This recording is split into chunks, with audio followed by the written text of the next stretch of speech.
të cilët dhe pse më të kufizuar nuk janë pa ndikim në evolutimet kriminologjike. Mendimet e ndryshme që rrallë janë të kundërta duke ballafaquar me njëri tjetrin, hapin rrugë zhvillimit dhe krijojnë hapësirë për të kërkuar dhe gjetur ato rrethana që favorizojnë faktorët që shfaqen dhe zhvillojnë dukuri e fenomene kriminalitetit, të cilët evoluojnë në kohë hapësirë. Kriminaliteti pavarësisht nga veçoritë, nuancat, dinamikat për gjitha kohrat, ka si të përbashkët dihet dëmtimet, shqetësimin e sjellë individëve, grupimeve shoqërore apo shoqërisë njerëzore në tërësi. Gjendje disa probleme, lypsa, pedofili, që e gjere reali për Shqipëri, prostitucione e shpërndarje drogës.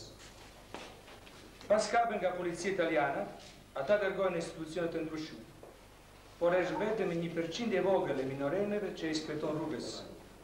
Një pjesë e madhe mbeten të rreziqe e sipërmendura. Ata që kapën nga policia sistemojnë institute ose në kujdestarët e afërmit të tyre. Që në këtë moment fillo bashkëpunim me ne.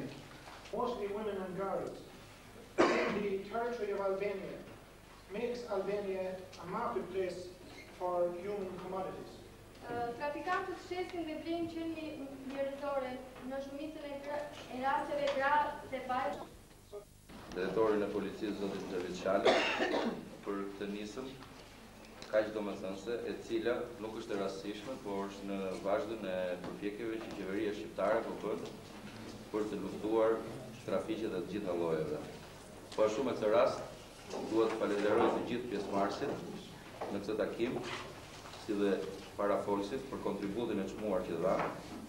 Konkluzionet e këtij takimi mendoj dhe rekomandoj që drejtoria e përgjithshme drejtoria e Fierit t'ia përcjell grupit të punës në Ministrinë e Rendit, i cili po harton strategjinë kombëtare të luftës kundër trafiqeve në bazë të një urdhri që ka nxjerrë kryeministri para disa muajsh, grup pune i cili është i përbërë nga të gjitha strukturat shtetërore të interesuara, nga shoqëria civile, nga organizatat ndërkombëtare të cilat merren me problemin e luftës kundër trafiqeve.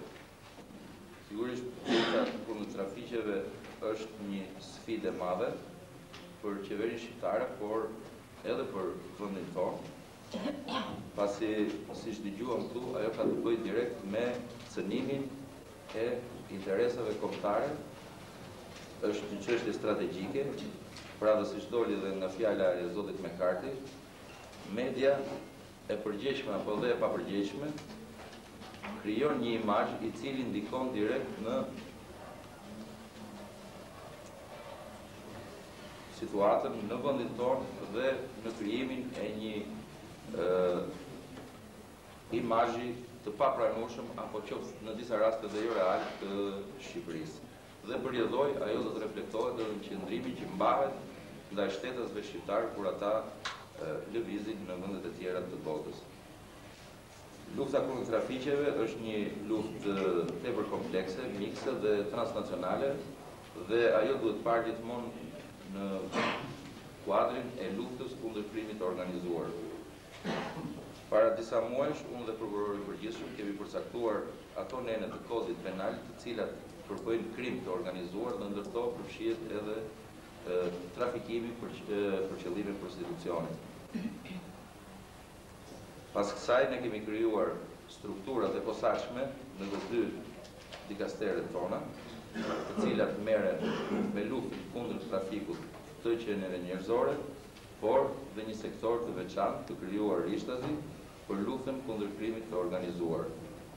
Këto dy struktura, të cilat bashkërendojnë veprimtarinë edhe me shërbimin informativ kombëtar, si dhe me partnerët tanë, homologët tanë të vendeve të tjera të interesuara në këtë luftë, kanë filluar nga funksionimi dhe kanë filluar të japin rezultatet e para konkrete në zbulimin e rrjeteve të trafikut.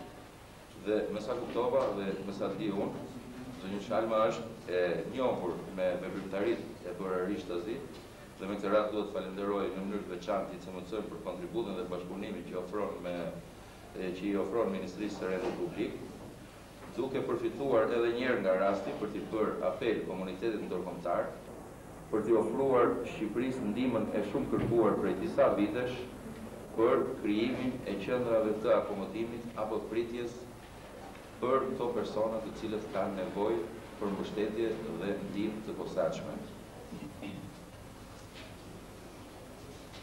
Për sa i përket përfshirjes së minorenëve në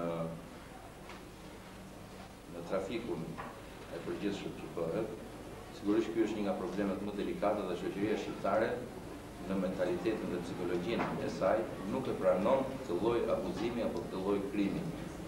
Është detyrë e të gjithë strukturave të pranishme në këtë sallë, por dhe ato që janë jashtë kësaj salle, që të koordinojmë veprimtarinë, të ndërgjegjësojmë opinionin publik dhe ta luftojmë në maksimum të lloj trafiku, në veçanti atë të minorenëve.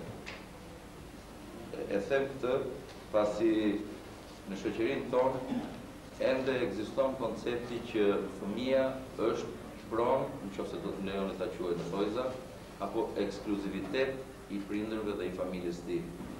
Në të kundërt, në shoqëritë e zhvilluara, fëmia nuk mund të jetë, apo edukimi i fëmisë, mbarvajtja e fëmisë nuk mund të jetë thjesht ekskluzivitet i prindërve dhe i fëmijëve.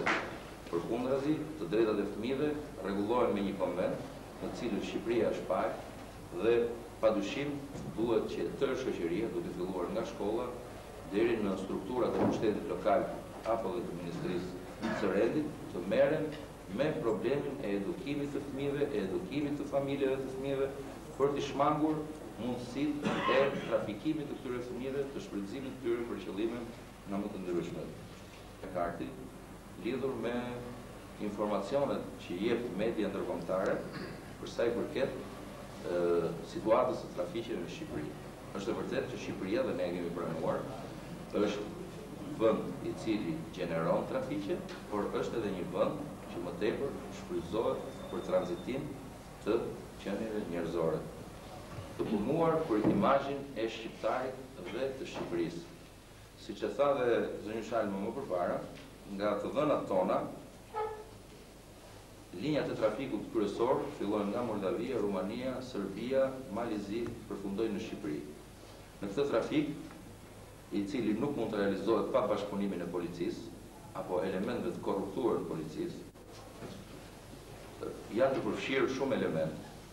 Krim e lehtësimit të dhënies së vizave apo dhe heqjes fare të tyre.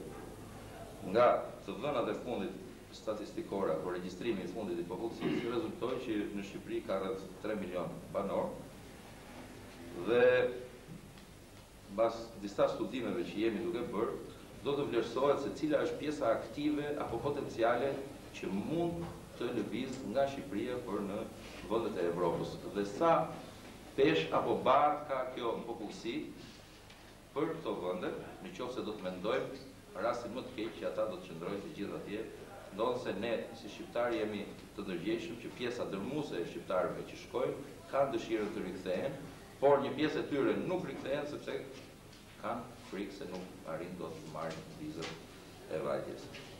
Do të dëshiroja që drejtori i policisë trafikeve dhe mendoj që kontributi i këtij seminari do dhe jo të shmangin apo të vinin brëndin njëra tjetrës. Kjo është here with partnership with OSCE, PNG Project, Urban Institute and Papa USAID, supporting the task force for this. Policia shqiptare do të responde 85 vjetorin e krimit të saj. Të gjitha strukturat e policisë të komisariatit të Rrethit të Pjelit, të rreshtuara në nderim të kësaj vite të shenjtë, janë përshëndetur nga vetë mjeshti i këtyre uniformave, shefi i komisariatit Nihal Monka. Monka ka bërë një ekspoze të historisë të kësaj uniforme, që ardhur deri në ditët tona. Monka ka theksuar jo vetëm progresin, por edhe regresin e kësaj uniforme në përputhje me politika shqiptare. Në të ditë, uniformat këtu kanë bërë edhe një herë betimin për një veprimtari sa më aksinjante dhe në interes të mbrojtjes të drejtave të shtetëve shqiptar. Drejtori i policisë së Qarkut, kolonel Xhavi Shala, në fjalën e tij ka përshkruar rrugën e policisë shqiptare, ka përshëndetur bashkëpunimin e uniformave blu me strukturat homologe ndërkombëtare. Gjithashtu Shala ka respektuar dhe detmozimin e uniformave blu për ruajtjen dhe garantimin e një jete sa më të qetë për shtetasit shqiptar.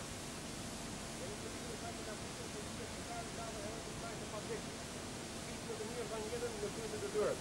Ndërmjet tyre spikasin aktet rrike të oficerët, atë militarit, përdonet fregat, major i Udrësit, i oficerët të policisë shtabit tjerë, Hasan Paja dhe Keti Pano, i staf punojtë e policarit të komandantit të rëndë të detyrës, fregat, Latif Pashaj, Ujar Hamutaj, Hem Dushni, Demir Nazera e tjerë, dhe staf punojtë policisë të Kavosë.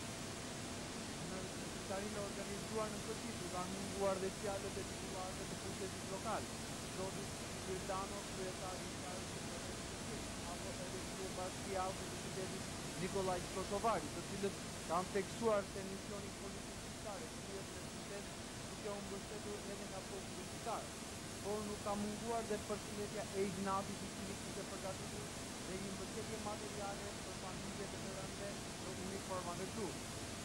E megjithatë hapësirat e veprimtarisë të policisë shqiptare mbeten ende të shumta, në garantim jo vetëm për zbatimin e ligjit shqiptar, por edhe të sigurimit të një jete pa dhunë.